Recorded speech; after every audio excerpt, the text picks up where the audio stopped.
Ravi de vous savoir nombreux pour suivre à mes côtés ce numéro de votre émission culturelle artistique sur Sika TV.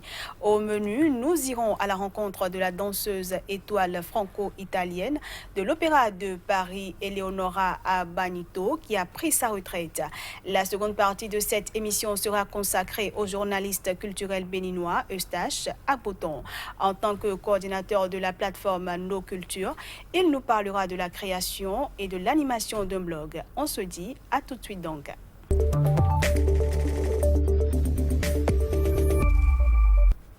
À toutes et à tous, bienvenue. Je le disais en titre, la danseuse étoile franco-italienne de l'Opéra de Paris, Eleonora Abagnato, a fait ses adieux à la scène du Palais Garnier. Elle est aussi directrice depuis 4 ans du Ballet de Rome.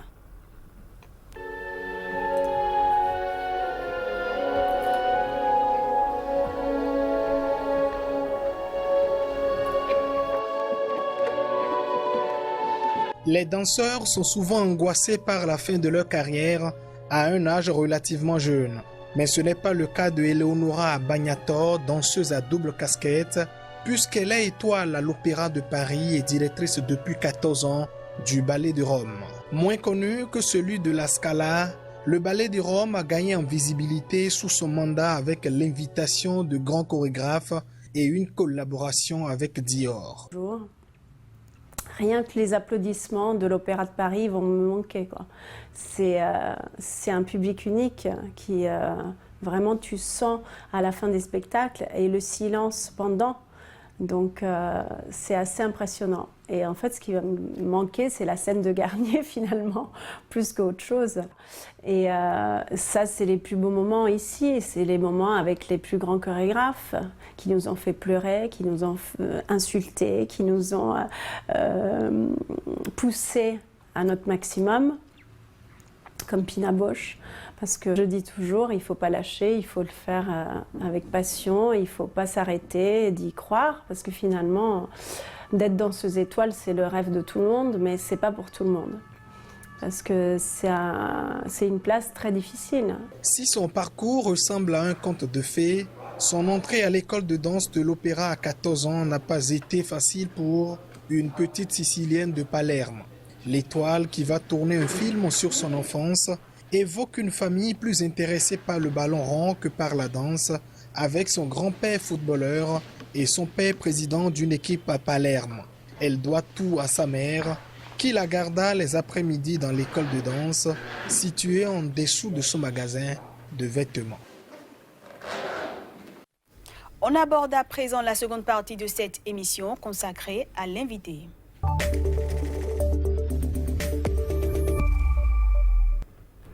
Et celui que je reçois aujourd'hui est à lui seul journaliste culturel, président du réseau des promoteurs et professionnels des médias digitaux du Bénin et coordonnateur du programme Nos Cultures. Lui, c'est Eustache Agboton. Eustache, bienvenue. Bonjour, bonsoir Candice et bonjour à tous les téléspectateurs de Sika TV. Vous allez bien? Ça va. Comment se portent les Burkinabés? Ah, ça va très bien. Ça va, les Burkinabés se portent bien sur le plan culturel que je maîtrise le plus. Voilà. Alors, avec vous, nous allons essayer dans un premier temps de mieux comprendre le métier de blogueur. Alors déjà, dites-nous, comment se passe la création et l'animation d'un blog? Bon, il faut dire que moi mais c'est pratiquement la même chose. Un blog, c'est d'abord un site internet, mais un site internet n'est pas forcément un blog. Le blog, il est plus personnel, généralement animé par une seule personne, évidemment, mais le site, c'est un site internet d'information, c'est comme un journal animé par des rédacteurs et tout ça. Donc je ne me sens pas très à l'aise de parler du blog, mais généralement, puisque j'ai commencé par le blog, vous avez envie de vous adresser au monde. Internet est un canal qui permet de le faire, de toucher plus de personnes.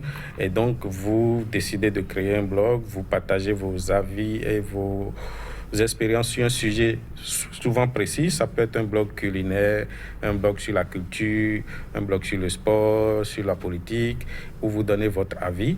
Et après, il y a des plateformes qui vous permettent soit d'héberger votre blog ou bien de le rendre autonome. Et c'est comme ça qu'on pourrait avoir des blogs avec des noms de domaine agrippés, si je peux utiliser le mot, à d'autres blogs qui existent, comme WordPress, comme Blogspot et tout ça. Ou carrément avoir des blogs qui décident d'acheter des noms de domaines spécifiques. Alors, vous, en tant que journaliste culturel, qu'est-ce qui vous a poussé, vous l'avez dit tout à l'heure, et vous avez d'ailleurs fait la différence entre un site et un blog. Vous, en tant que journaliste culturel, qu'est-ce qui vous a poussé à créer votre blog il y a quelque temps?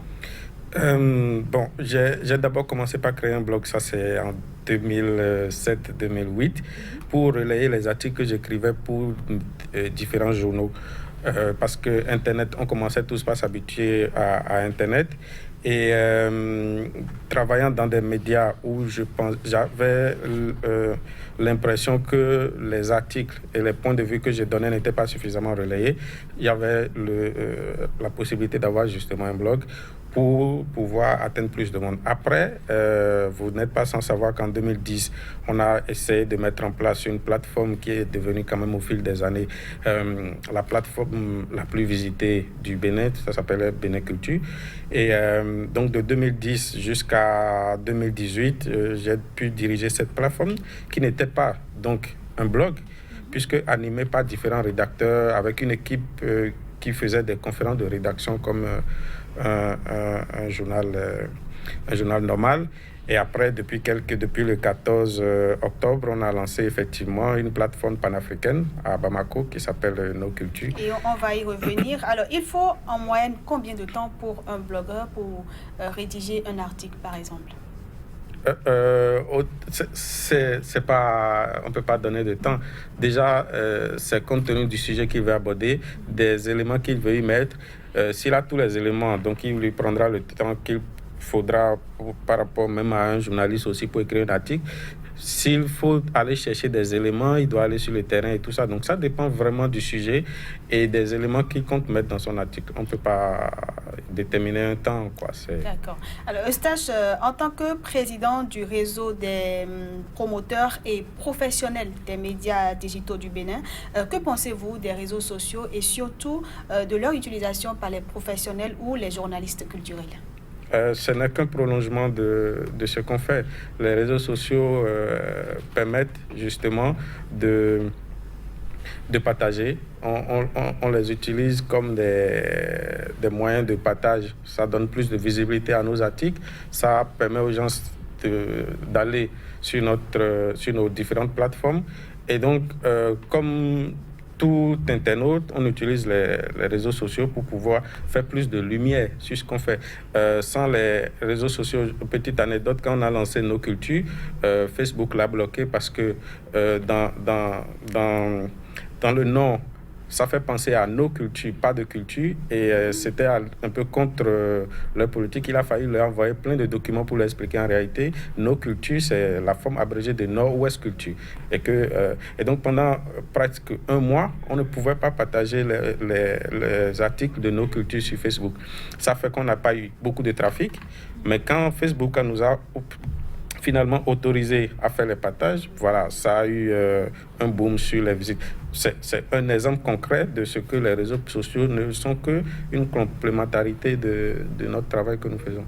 Et parlons justement de Nos Cultures. Vous en êtes le coordonnateur depuis quelques mois maintenant. Oui.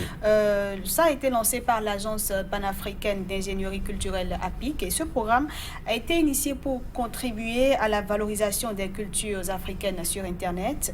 Peut-on en savoir davantage sur ce programme? Oui, effectivement, APIC, que j'ai créé en 2017, a décidé de contribuer à sa façon à l'amélioration des contenus culturels sur Internet. Et donc, on s'attaque principalement à 2 volets, mais en 3 projets, puisque qui dit programme dit un ensemble de projets. Les 2 volets, c'est la formation et l'information. Donc, l'information, côté information, on a mis en place cette plateforme, noscultures.info, qui est une plateforme panafricaine d'information culturelle et d'analyse de la marche culturelle de l'Afrique. Et on va lancer aussi en juillet 2020 un magazine culturel spécialisé en critique d'art. On ne va faire que des critiques.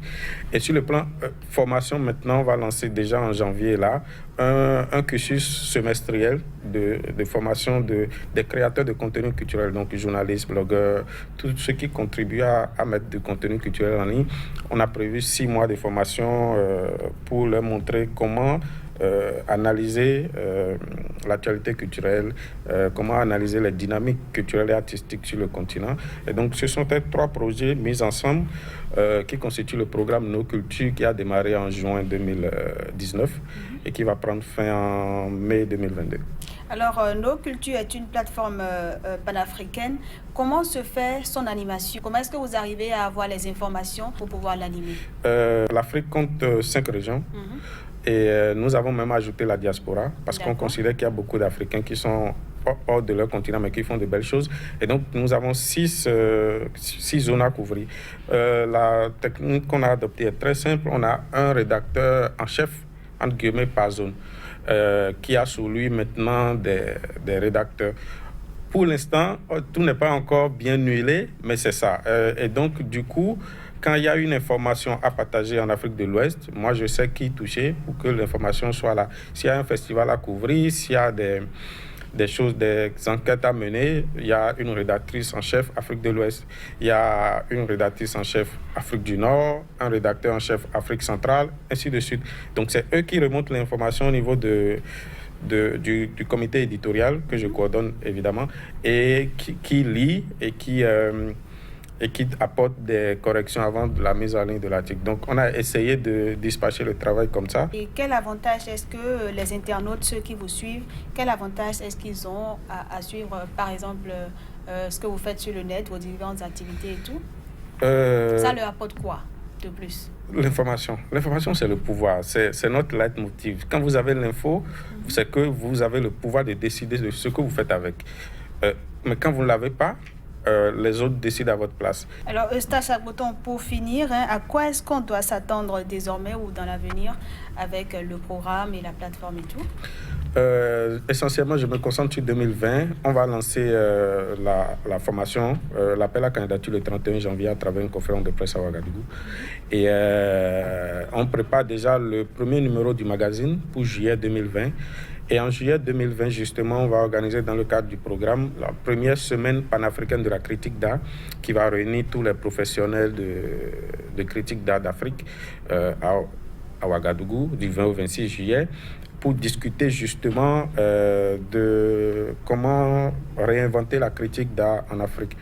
Donc, c'est essentiellement ce qu'on va faire en 2020, en plus de lancer, comme je l'ai dit, les versions anglaises et arabes du site, qui va consister à mettre en place des rédactions spécifiques. Ce n'est pas que les articles écrits en français vont être traduits, c'est qu'il y aura des gens qui vont réfléchir sur des thématiques sur l'actualité anglaise et nous proposer ça. Donc, on peut retrouver des articles sur le site en anglais et pas sur le site en français et vice-versa. Donc, c'est vraiment un challenge pour nous de pouvoir mettre en place ces différents outils en 2020. Donc, c'est ce qu'on a prévu. Et nous espérons que vous allez pouvoir relever ces challenges. Eustache Agboton, merci d'être passé par ici. Je rappelle que vous êtes le coordonnateur du programme Nos Cultures. Oui. Ça a été un plaisir d'échanger avec vous. Merci pour l'invitation. Et bon retour au Burkina. Merci. J'y fais de temps en temps des tours. D'accord. Alors, quant à vous, fidèles téléspectateurs, j'espère que vous avez pris du plaisir à nous suivre. Merci pour l'attention et on se dit à bientôt.